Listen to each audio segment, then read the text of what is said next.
Let's turn to some disturbing news now coming out of Nigeria. At least 257 illegal baby factories were recently uncovered in Imo State. Scores of children have been rescued. It's part of a government directive to eradicate illegal orphanages. Reports state that only 15 of the 272 foster care homes in Imo State are legal. This first network of baby factories in Nigeria was identified in 2008. The rising numbers, though, have caused increased concern over the past decade. In April, a raid in Lagos led to the rescue of about 160 children, some of whom had been sexually abused. And for more on this, we go live now to Lagos, where CGTN's Deji Badmos is standing by. Deji, 257, that is a large number. How are these agencies or these baby factories operating unnoticed?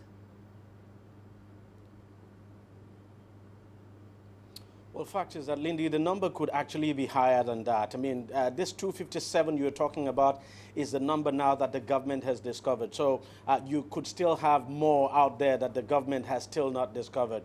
Now, it is possible for some of these orphanages or fake orphanages now to operate because some of them, quite a number of them actually operate outside the radar of government. They operate in the remote areas of the state, and to be candid, Imo State is quite notorious for this issue. It's a problem that's been there for quite a long time. I mean, it's been over 10 years now. The government there has been battling it. So as I said, quite a number of them actually operate outside of the city center. For instance, the state capital. You have quite a number of them who are that operate now in very remote areas. There are 27 local government areas in that state. So quite a number of them operate without the government knowing. Now that the government has discovered this, I can tell you that, that there would be quite a number that would be operating at this very moment that the government is not aware of. And the problem is that because it's a common thing in that state, people don't really come forward to report. Lindy?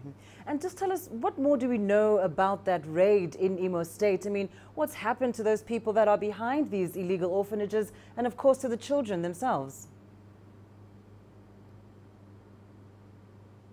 Well, first is that it's not the first time the government will be carrying out raids of that nature. We've had several raids. As a matter of fact, in the past 3 months alone, there's been more than 5 or 6 raids. And usually what the government does is, after arresting, raiding these homes and arresting the individuals running them, these individuals are, of course, taken to court. But after that, we don't hear anything at all.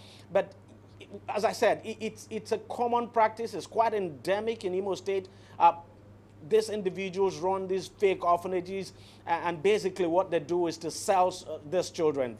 You just won't believe for how much sometimes these children are sold for. Some are sold for as less as $500, to be candid. So it's a big problem. The government is trying to confront it, but it's one problem that the government does not seem to be making so much progress on, because the problem, as I said, is quite endemic in that state.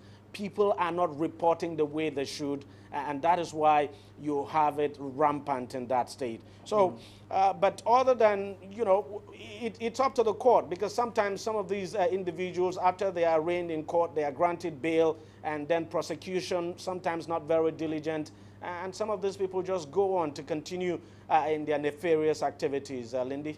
Well, let's hope that this time around justice is served. Thanks so much, Deji Badmos, joining us there live from Lagos.